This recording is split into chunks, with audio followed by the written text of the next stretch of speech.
Hello everybody, welcome to our next instalment of There's a Werewolf in My Tent.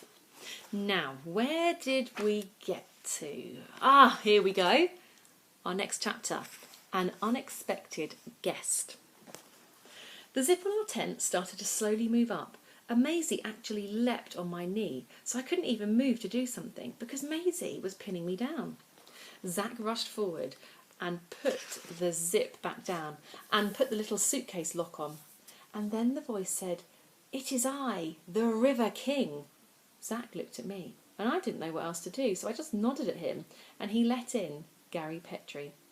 Gary came in and looked around at our living room bit, and then he sat down and said, "Nice tent. It's not soundproofed though."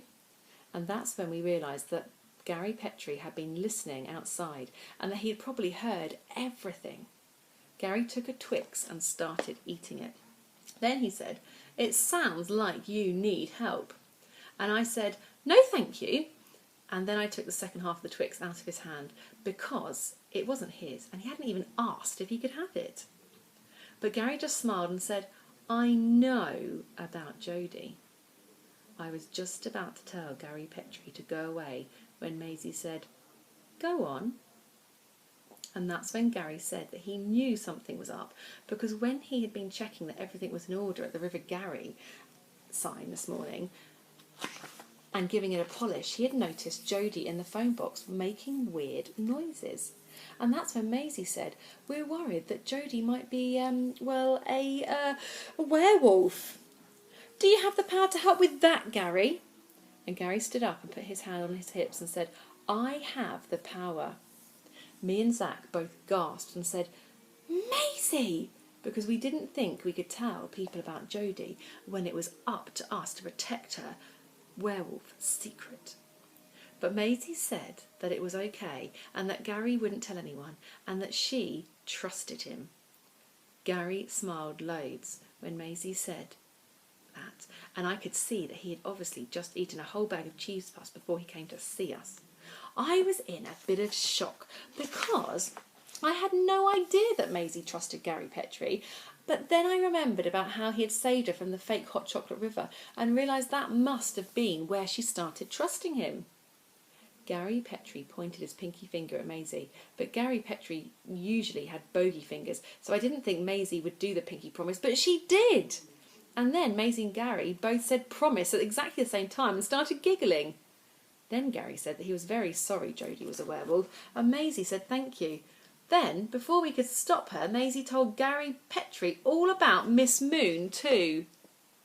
There they are, doing their pinky promise. And after that, Gary had heard absolutely everything about the claws and the meat obsession and the so-called monobrow. And then he said that it sounded like Miss Moon had turned Jodie into a werewolf on purpose, and that she was the alpha werewolf. Even though we had no idea what that meant, we knew it was going to be bad.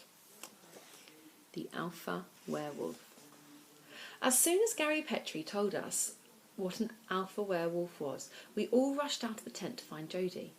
Because Gary Petrie said that an alpha werewolf is a werewolf that controls other werewolves and that he'd seen it on TV, so it was definitely true. And that Miss Moon was probably using her alpha werewolf powers to brainwash Jodie into eating us alive. But we couldn't find Jodie or Miss Moon anywhere. That's when Maisie said that this was too serious and that we needed to tell Miss Jones what was going on right now, and we all agreed. So we all went over to where Miss Jones was getting ready for dinner and told her that we had a serious problem and that it was about Jodie. That's when Miss Jones put down the barbecue tongs and said that she knew all about Jodie and her problem and that Jodie was having a nap in Miss Jones's tent and that we shouldn't disturb her because she was exhausted. Then Miss Moon appeared out of nowhere and said, "Actually, I'm feeling quite exhausted myself. I'm going to go for a lie down in my tent while you cook dinner, Miss Jones." And then she left. Miss Jones looked furious. And before we could ask her any more questions about Jodie, she stormed off. That's when Maisie said that she had never seen Miss Jones as mad as that before, and that it must be because she was very angry at Miss Moon for turning Jodie into a werewolf. Even though Miss Jones had said not to disturb Jodie, Maisie said that we all knew a lot more about werewolves than Miss Jones did, because because she was new to this whole werewolf thing, and that she probably didn't even realise that it was almost a full moon. So we sneaked over to Miss Jones's tent and peeked inside, but Jodie was gone. Now, last night... Sorry, that was reminding me to tell you. Last night, there was a full moon. I don't know whether you noticed or not. I wonder if when you're watching this, you go outside and have a look, either if you're watching this in the evening, maybe in a moment, or if you're watching this in the day, maybe once it's dark later tonight, you can go out and have a look with your grown-ups and see what type of moon it is. Is it still a full moon? Is it werewolf time? It was hard not to panic when we realised Jodie was on the loose, but we knew that we had to stay calm and think so that we could find her and stop her from doing something that she didn't mean to, like eat a rabbit, because that would be horrible, because Jodie is actually vegetarian. Zach said that Jodie might be having a pre-full moon werewolf meeting with Miss Moon, so we all ran over to Miss Moon's tent, but her tent was wide open and there was no one inside, even though Miss Moon had just said that she was going for a nap. Maisie started to panic because she said that Jodie could be anywhere, and then she started shaking lows and her eyes went all swirly. But then Gary Petrie picked up Maisie and put her over his shoulder and said, "Follow me!" and started running towards the river. So we ran after them, and that's when I realised that Gary was taking us to the phone box. And that's when we found her. Jodie was inside the phone box. But then Zach suddenly pushed us all into the bushes and said, "Shh, Gary!" Because Gary was still shouting stuff about the river and waving a stick around like a sword. Zach said that we couldn't let Jodie see us because she might run and then we'd lose her again. He said that we should try to keep Jodie in the phone box because she wouldn't be able to use her werewolf claws to scratch her way out of there, and that we could try to whisper her name into her ear using the survival straw. Maisie said that she thought Jodie was in the phone box because she was speaking to a werewolf helpline, and that they were probably trying to keep her calm and already whispering her name into her ear to try and stop the full transformation. But Gary Petrie said that Jodie had probably gone into the phone box to transform, like Superman, and that she might be able to use her super werewolf strength to break the glass and escape.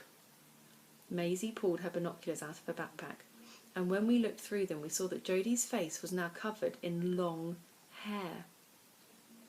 Then Jodie started shaking her head all over the place, and that's when we got a peek of her face, and it was seriously red and blotchy. And that's when we knew, even though it wasn't actually dark yet, Jodie's transformation had begun. Our best werewolf.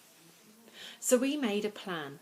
The plan was that Gary Petrie would keep the door shut so that Jodie couldn't escape and eat a rabbit, while Maisie sang a soothing song, and me and Zach tried to whisper her name into her werewolf ear and cure her. Then Maisie took a spoon out of her pocket and said that we should also try to tap Jodie's head 3 times if we got the chance. Gary Petrie looked at us like we were all a bit mad, but that was because he didn't know all about werewolf cures like we did. So we told him that there wasn't time to explain and that we just needed him to hold the door shut. Gary said that that was too easy and a waste of his powers, but that he would do it anyway. And then, all of a sudden, Zach yelled, "Go!" So we ran. We all charged towards the phone box, and Gary held the door shut, and Maisie started singing at the top of her lungs.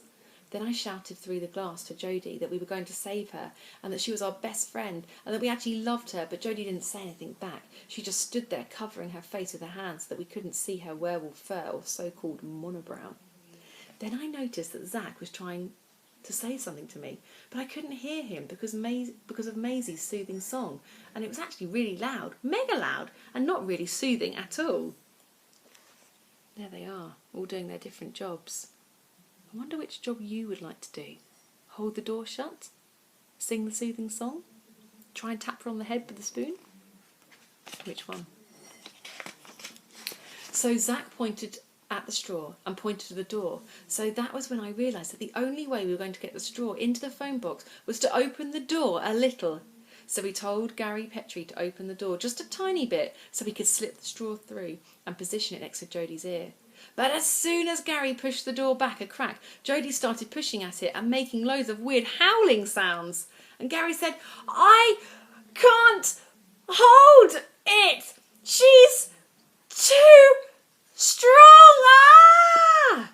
And then, before I realised what was happening, Gary let go of the door and Jodie escaped. And as I watched Jodie run towards the woods, I thought that might be the last time I was ever going to see my best friend and that we would lose her in the wilderness forever. But then Zac grabbed the sleeping bag Maisie had attached to her backpack and ran after Jodie as fast as he could, and we all followed. Jodie wasn't running as fast as she usually does because she was still trying to cover her face, so Zac managed to catch up with her, and then he threw the sleeping bag over her to stop her running away.